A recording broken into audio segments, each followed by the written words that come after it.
Kula wangeni setunggal kalih tigang dinten minggahipun setunggal candra. Menawi setunggal candra ingkang badhe kelampan menika mangke paduka sinuwun Prabu Sri Maha Punggung boten kepareng seba ngadhep wonten sanipun Kanjeng Rama Prabu Dewasa. Kula lokaken dosa paduka. Kula anggep menawi paduka mireng kampo jingga balela wonten ngersanipun paprintahan Kanjeng Rama Prabu Dewasa. Mangkang rasa sumbar tindu bumi kunjing kumaluduk suntur ketok umop kang cololidi. Harya Rukista. Loh. Sinten panjenengan? Lekna netramu. Warangkanata Purwacarita Rekyana Patih Jaka Puring. Loh. Ingkang kondhang kawentar Patih Jaka Puring lho sampean. Jarene sektine kaya bisa ndilat mesi gligen. Sing dadi bukti nyatane. Ora susah wong Gilingaya matesi kanthi sak candra. Nanging sinuwun Prabu Sri Maha Punggung yen durung paring dawuh ingkang pratela babakan bakal seba menyang negara Gilingaya. Perkara iki tak purba. Keparengipun. Ora susah sedina rong dina munggahing sesasi. Nanging rubuhna Patih Jaka Puring. Yen kowe bisa ngrubuhke Jaka Puring, kereken gendirane negara Purwacarita udukna tak nungkul ana ngersane Prabu Dewasa. Golek dalan padang papan sing cemar.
Yayi Jaka Puring,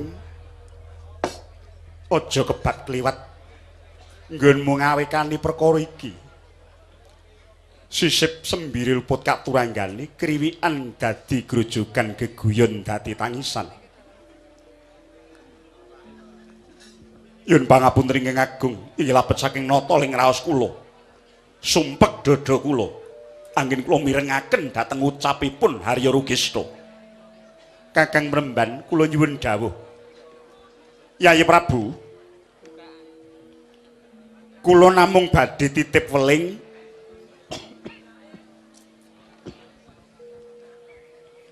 pun kakang badhe titip weling dhateng para kawula ing negari Purwacarita. Keparengipun Kakang Mremban kados pundi? Badhe tuwing dardah menika sedaya para kawula jalrestri sepuhanem kedah tansah prayitna ing lair miwah batosipun. Wonten sawetawis piwelingipun tiyang kina sampun ngantos sami mapan tileming wancinjing. Menawi kathah para kawula Purwacarita ingkang sami mapan tileming wancinjing sayekti badhe manggih papa awit wanci pletheking surya menika minangka pasemon upami wedaling pamikir. Mila kedah dipun bikak ingkang jembar kangge nampi kawruh Awit menapa kawruh menika lambaraning kesugihan, lambaraning kamulyan, lambaraning kautaman, kawibawan, miwah kanugrahan menapa dene Karaharjan Yayi. Ngaturaken genging panuwun Kakang Penemban. Angka kalih sampun ugi mapan tilem wonten ing wanci Serap Surya krana tundhonipun badhe nyebar Papa Cintraka kathah sesakit ingkang tumular liripun kados pundi dene mekaten awit saking cariyosipun tiyang kina bumi koncatan pepadang menika bumi koncatan pepadanging surya sunaring Bagaskara menika minangka pasmoning pamikir mongko swasana pepeteng menika nyibarat wuta suraosipun yen peteng badhe manggih papa nuwun inggih radi langkung prayogi kadhawuhna menawi kepengin mapan tilem ing wanci lingsir kilen manggih pambudi krana tembung lingsir menika sami kalian gingsir menika sami kalian ewah mongko tembung kulon menika saking ulon dipun ulu pasemoning kawruh kedah wanci kanepaken wonten ing lebeting pramana jati menika namung dawuh piwulingipun para sepuh ing jaman kina awit anggen paduka Yayi Prabu Ngasta pusaraning adeling Purwacarita kala wau tansah traenten dalu anggung sinuyudan dening sagung para kawula paduka Yayi ngaturaken agenging panuwun Kakang Penemban ingkang katen kados sampun cetha bilih ing wekdal dinten mangke niatipun Nalindra Inggilingaya Prabu Dewasa tartamtu badhe nyujanani dhateng adekipun ingkang rayi kula pun kanu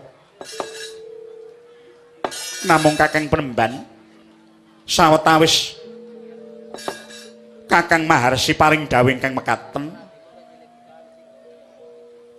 mboten tebih saking pametang kula. Jaka Puring kula wonten dawuh. Pepuntoning pasewakan iki wiwit dina iki Patih Jaka Puring sarta kabeh para harya supaya ngetap wadya narobala milang senopati pepilihan ginolong golong pinanta-panta nata gelar ngrampit baris samekta gaman kang sentosa. Padha sampat tandhon pangan aja nganti kuciwa ingsun karsa ngembari yuda mangun kepraboning jurit ayun-ayunan kelawan barisan Gilingaya sawetara iki Yayi Patih Jaka Puring ingkang ingsun pitaya jumeneng dadi Maha Senopati ngaturaken gunging panuwun dene Kakang Maharsi Radi lan sawetawis bocah seseliran ingsun kanthi munggah ugi dateng redi andong dadapan ngiras niti bawah ingsun badhe ngatas kawicaksananipun Kakang Brahmana Gading Mawukir kadiparan menggah pratikelipun tumrap ing lelampahan Purwacarita menika ngaturaken genging panuwun Yayi Prabu Jaka Puring kula wonten dawuh pama dipama pitungkas ingsun marang jeneng para yayi weruhna marang kabeh para manggala Wirasenapati mudune marang para Wadyakuswa angkate perang menyang pebaratan iki kalisa saka rasa sesengitan nggonmu perang iki aja mbok lambari memateni senadyan kuwi mungsuh nanging idepe mung manahan yuda rumeksa marang wibawaning Narendra budidaya sethithik kurbane supaya enggal nukup kamenangan cidranen senopatine mungsuh engga kena kajodi yen wis mengkono padha bongkok ana gamane tawanen barise rebuten genderane banjur sungkema marang hateking bandera Ganesya kaluhuraning Sang Maha Senopati Prabu Dewasa senadyan kepiye wae iku pepundhening wong Purwacarita kowe aja wani kawula nuwun inggih ngestaken dawuh lajeng parang paduka sinuwun kaya ora ana dawuh maneh titipur ning gati panjenengan ingsun arsa manjing loka pusantara Kakang Penemban kula wonten dawuh Yayi Prabu monggo kula dherekaken nguncupaken asta minangka tandha pakurmatan. Mugi-mugi ingkang sedya hayu tansah manggya rahayu Kakang Premban.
Sikra kang pala tumingal prang campo samya ngedali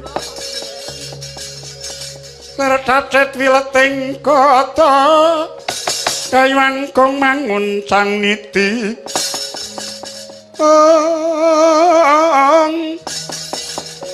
pencang sangaji micil Ladenya ngedali wus Rasta Surawiloka kaya buta singa wregil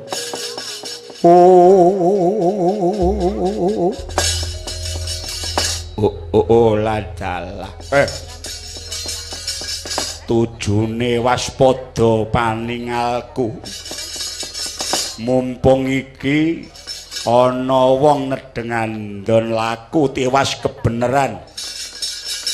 Tak takon pisan pernahe Purwacarita nitik saka nyandang penganggone Kang Sarwa Prasaja ora aneh-aneh.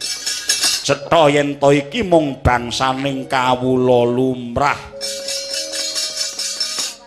Kisanak mara kaki kowe mandheka aku kepengin takon. Kowe mandheka sik nggonmu mlaku.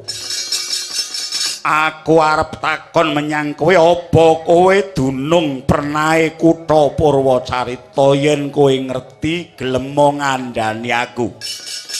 Gedhe sihku menyang kowe lan bakal tak paringi bebungah duit ingkang ora sethithik cacahe. Menika kados wonten setunggaling brahmana ingkang kepareng pitaken dhateng kula. Iya. Aku takon nyang kowe gage tuduhna. Ngendi pernahe, ngendi dalan kang anjek menyang kutha Purwacarita. Mengko kowe bakal tak paringi bebungah Mas Picis ingkang murwat sakwatara bisa dadi senenging pikirmu Kisanak.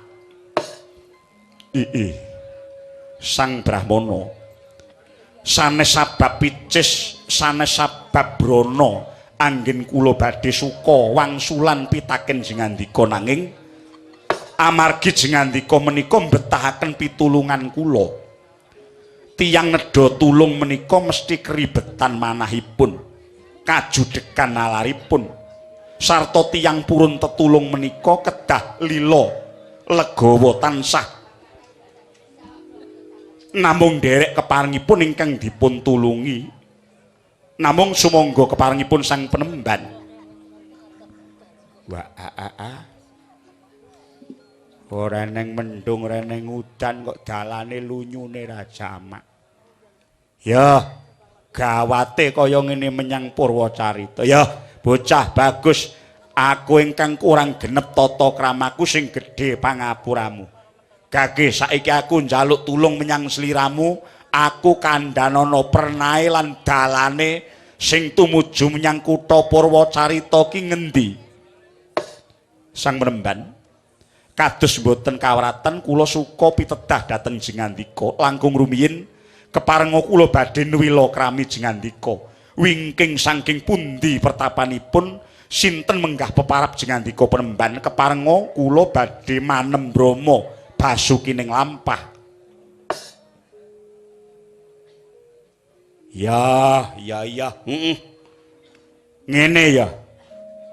Kowe manem Brama aku gawe gedhening atiku peparapku Begawan Sindhu Yaksa saka pertapan Ngarga Tumitah. Aku saiki genti takon jeneng sampeyan sapa? Lah rak ngaten dados tegesipun menika jangkep anggen kula tepang srawung lan sang Brahmana. Awit menapa Brahmana menika derajat titah ingkang sampun pinunjul kuwasa mangreh pamikir pangucap lan pakarti.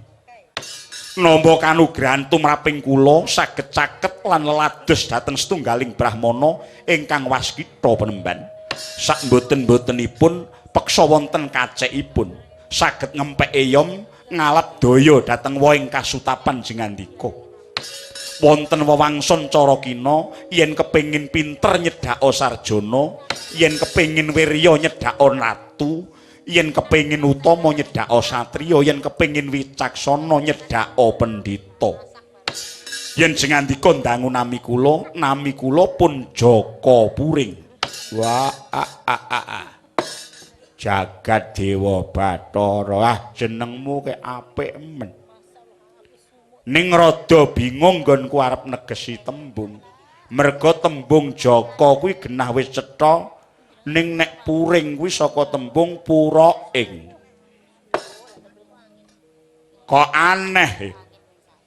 Nek nitik nyandang penganggomu nuduhke derajat kawula pedesan. Ning jenengmu kok marah menyang asal kamulan. Apa kowe isih klebu kerabat Kraton Purwacarita? Sanes penemban. Kula pancen derajat wisya. Among dagang bebara lelayaran pagawean kula. Rumiyin mila saking bawah negari Gilingaya. Lajeng kula keplantrang-plantrang krana luru cekaping panggesangan lajeng katrem ngantos sakmangke mapan wonten ing negari Purwacarita. Yen ngono rak jeneng isih waris dhewe. Lah aku iki rak ya saka Gilingaya to. Ora beda wutah kelairamu. Bedane kowe darahing dagang, nek aku iki darahing brahmana. Aku traing pendhita. Inggih, menggaing kasta derajat mboten lepat yen kedah ngaji-aji dhateng Jingandika Sang Penemban. Tetela yen dados wiwaraning dewa nedahaken nugra dhateng Jakapuring. Ning anu Gus. Tangkeping pesrawungan jenake wong jagongan, ganyike wong rembukan kuwi jebul suwe-suwe kok marai lali karo butuhe sekawit ya. Nalika mau aku rak takon kowe ngendi pernahe lan ngendi dalane menyang kutha Gara Purwacarita. Wangsulanmu kok muluk kaya dara mbundhet kaya bolah ruwet nganti aku meh kelangan enggok. Duh Sang Penemban, sewu lepat adah deduka yen kula kirang trapsila sinengguh badhe mingsetaken dhateng sedya Jingandika. Mula kuwi wis cukup semene wae ya, nggone padha warta winartan ngraket pesrawungan cukup semene wae. Gake saiki ndang kowe tutura ngendi dununge ingkang tumuju marang kutha Gara Purwacarita. Kula nuwun sewu. Kula badhe nyuwun priksa langkung rumiyin kinten-kinten mangke wonten kepareng menapa Jingandika adreng badhe tindak dhateng Purwacarita. Lha kowe rak butuhku to? Kuwi butuhku, kuwi karepku sing kudu ngerti. Mung kowe duwe kewajiban mangsuli pitakonku, rak ngono. Kula nuwun sewu, kula menika sampun klajeng prasetya dados kawula warga negari Purwacarita.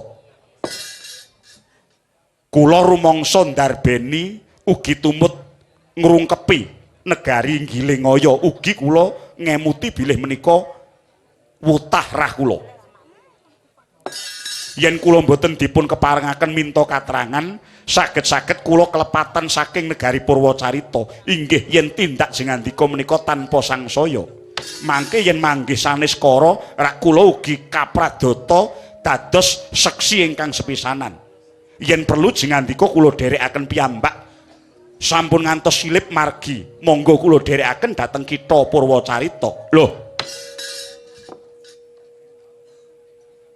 ya pancen kaya ngono aku ora kabut tan aku iki duta negara Gilingaya ingkang mundi layang bakal diaturake panjenengane Ratu Purwacarita. Mungguh surasaning tulis aja meneh kowe, aku dhewe wae ora kena weruh sebab banget wadine lan gawate. Iki mengko nyebit lan katentremaning negara Purwacarita lan uga negara Gilingaya. Lah rak ngaten.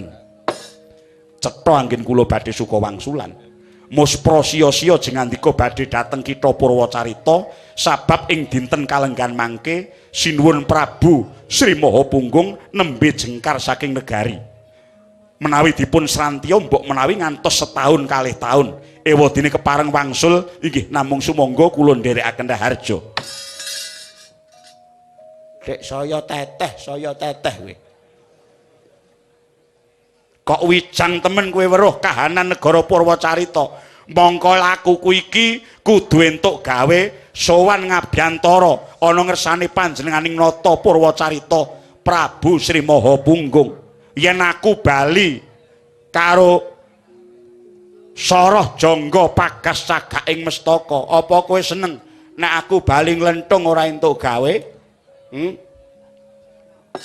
Jingandika mbacut inggih mboten saged.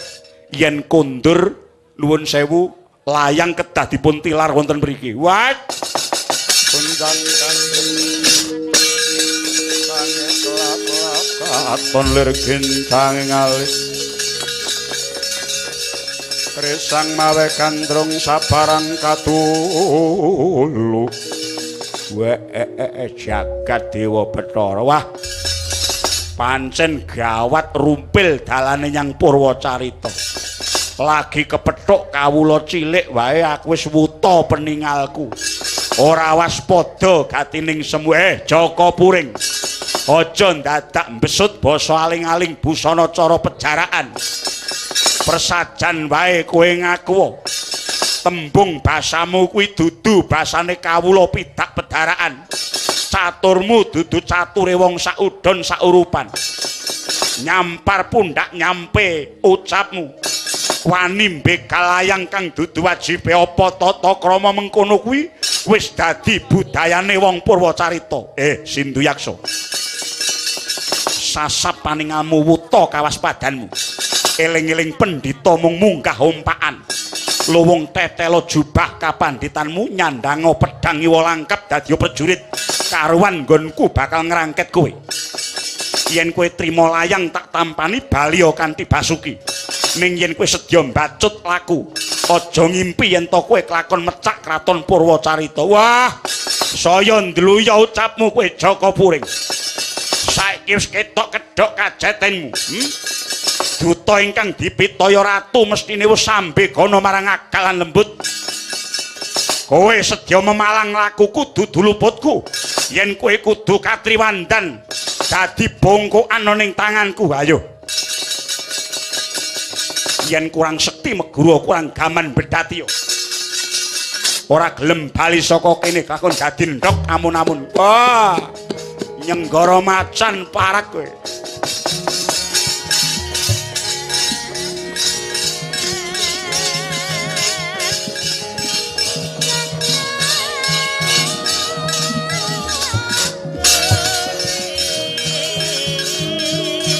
cuma baru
Wah.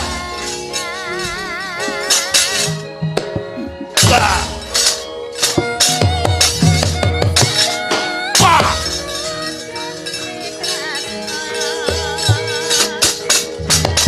Wah. Ah.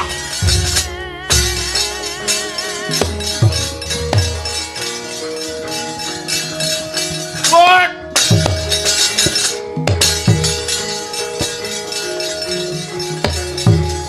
Tadi perang kegempuran, maju, maju.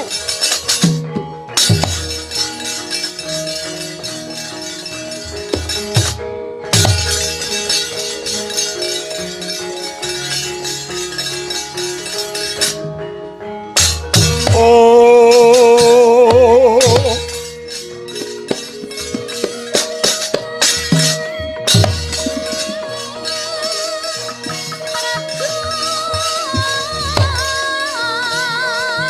Sopo iki?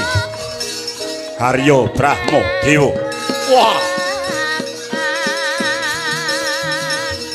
Kowe sopo? Haryo Agino. Panggah tanding aku, hilang nyawamu. Oh. Oh. Oh.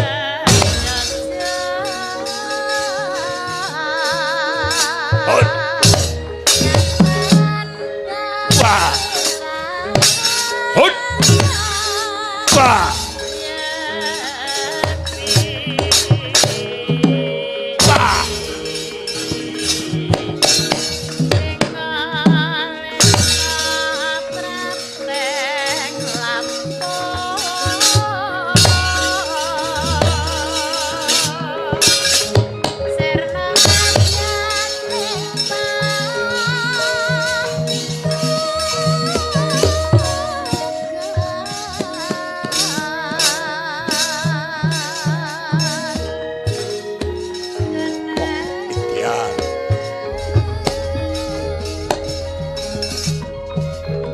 Wah. Hot. Hot. Hot.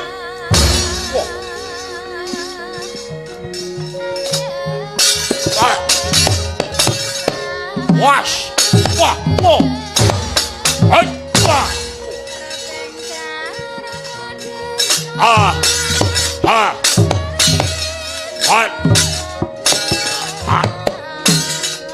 Longko kowe au aku was wah hat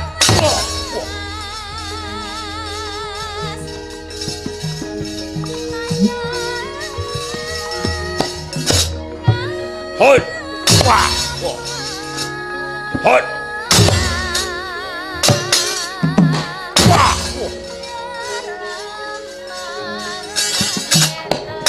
hot ah wah woi yan hoi wah hoi wah hoi wah woi wah ya wah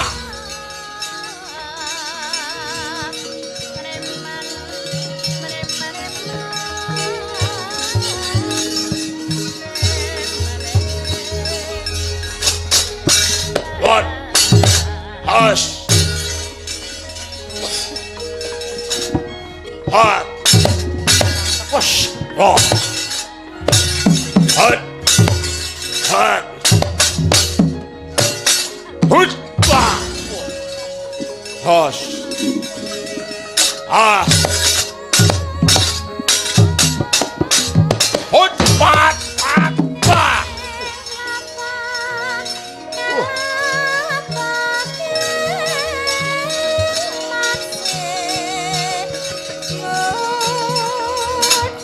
hot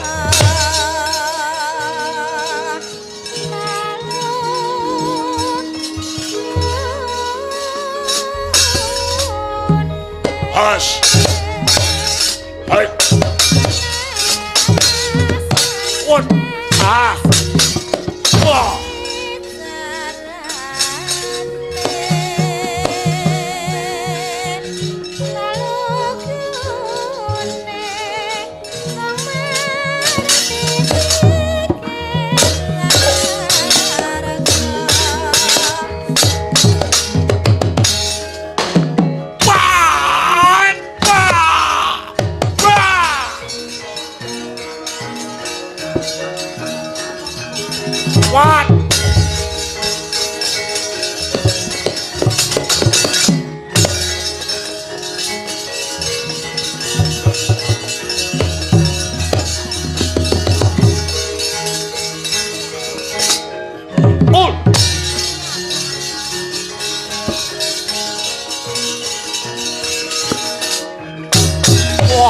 duh.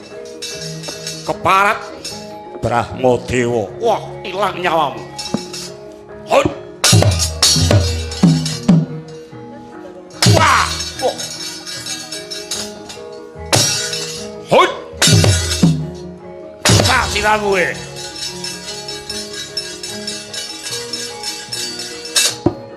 Wah. Wah. Hut. Wah. Wah.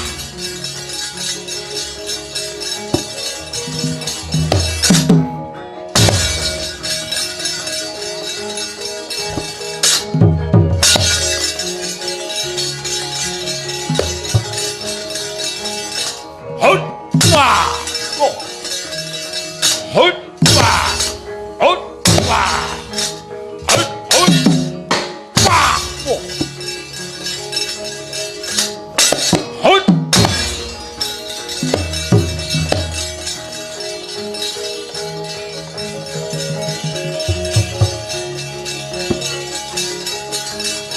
Wah. Hut. Wah.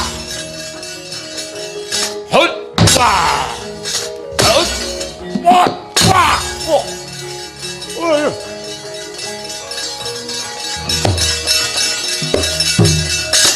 Wah. What? Ah. Ah. Ah. Ah. Ah. Ah. No.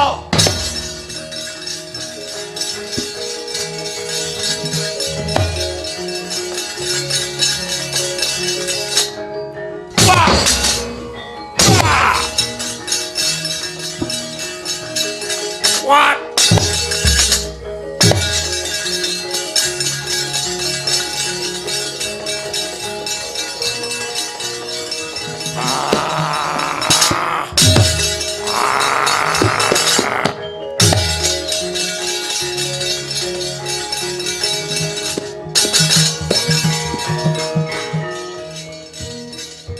Wow. Whoa. Ah, ah, ah. Ah.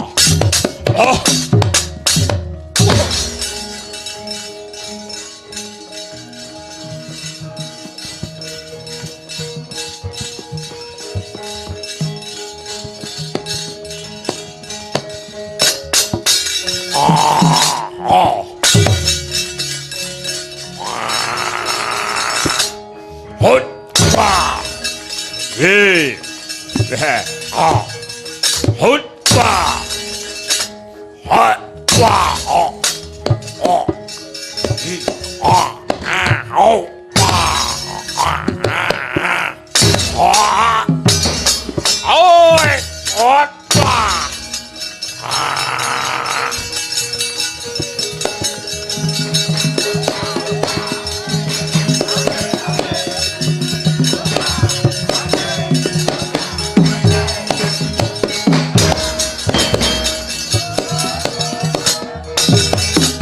Ah.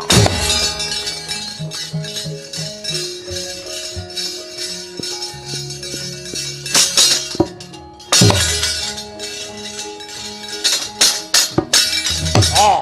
Ah. Ah. Ah. Ah. Wah. Hut. Hut. What? Fire!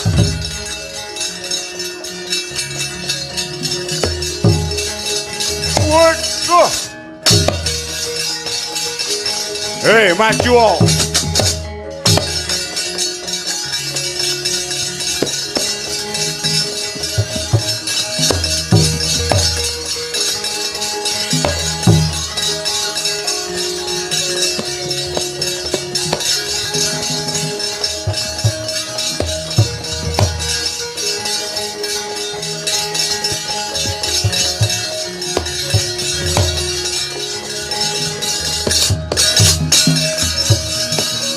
Nyata laruta sangkeng yudha sang guru kula yen ngutusa sang Sri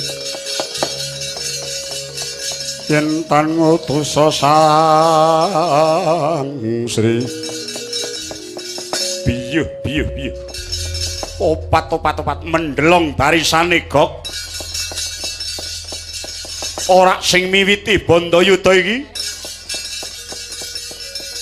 sampean mboten ngerti to sampean mboten kundur-kundur mila lajeng dipun susul kalian Begawan Sinduyaksa sampean dereng kelakon gelut kalih wong Purwacarita mrika pun kepethuk patih Purwacarita jenenge Jaka Puring. Jaka Puring kuwi dulure Jaka Klenteng. Jaka Klenteng kuwi warise Jaka Bledek. Jaka Bledek iki adine Jaka Suwani. Lambemu menapa? Pancen nika patih elok sak donya mboten enten. Jaka Puring niku ketoke wonge kaya ngoten mengklecam-klecem nene pun gelem jotosi wong mboten gelem leren. Ngeten. Mila nek kira-kira iki kemampuan fisik niku mboten nutut mundur mawon ngeten. Ampun nganti jam 3 ngeten.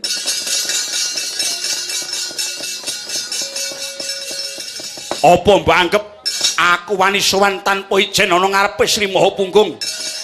Aku mbok anggap wong saudon saurupan. Nggih, kula percaya kasektenipun Harya Rugesta pancen ngedapi-dapi. Namung niku nembe sing maju kaya ngoten wong pinten niku pun iso ndadalke barisan saking Ngilingaya. Apa kira-kira bobote patih Jaka Puring bisa nyundul kadikdayaning Rugesta? Cobi mawon. Anggepe apa mau mampang-mampang nantang aku kok. Nggih.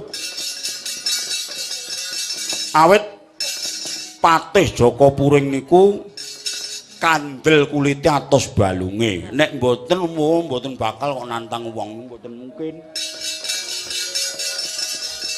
Nek kira-kira wani ampun wedi-wedi, nek wedi ampun wani-wani. Pun. Keplono saka kadwak trajang iku.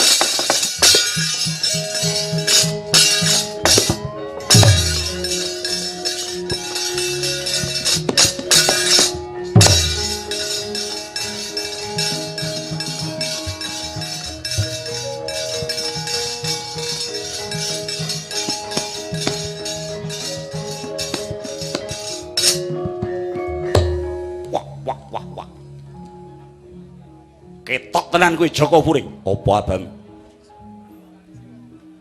Seblak kedadae ayo. Aku apa kowe sing rubuh? Wah, edian. Jaluk ora dawa umurmu parat. Tibian tanganku ora tinjung kerat. Glajak ngopo? Oh, rasakno. Kaya ngene. Sapa ora mati sakniki. Jajal besok kapan ayo iki wonge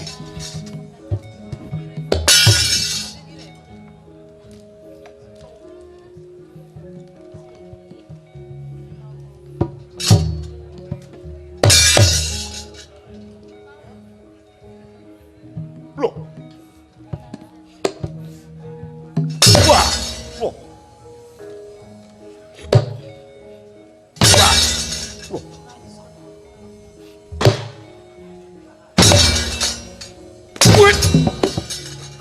ora apa-apa kok kaya ngene mati blajat ediar kan meng ora iku tapi kaya ngene kok ora apa-apa kok mung kaya ngene wek blajate apa sekti tenan.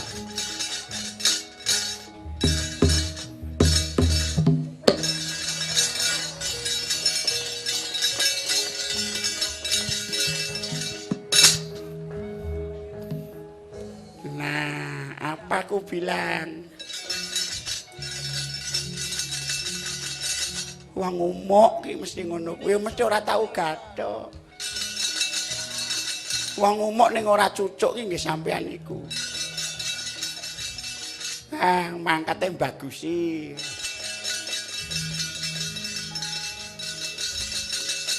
Wah, rambut apik-apik diabang.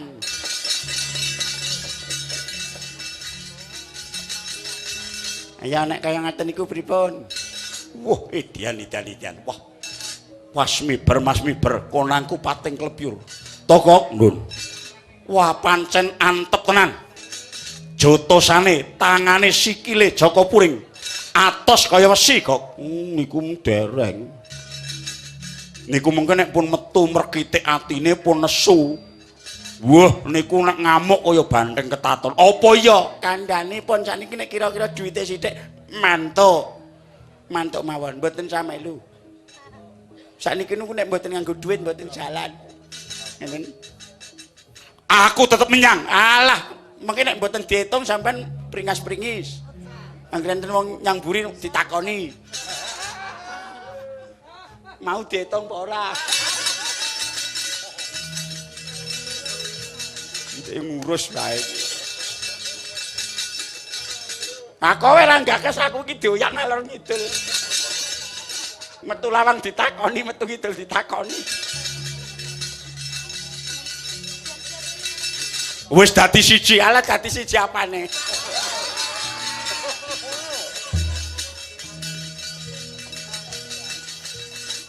Engko 100 ping pindho dadi 100 widak. Cengengesan. Ngono nek wong arep perang geger wae.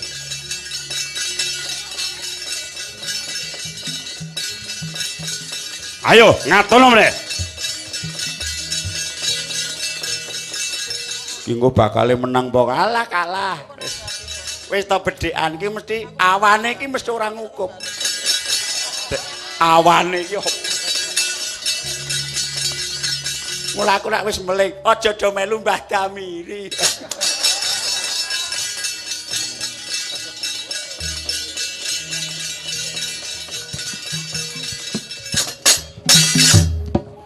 Hut. Hut. Wah. Wah. Ayo wong Purwacarita deloken. Ora pejot kulune. Sembah lambane sapa sing ora trima iki Rugesna.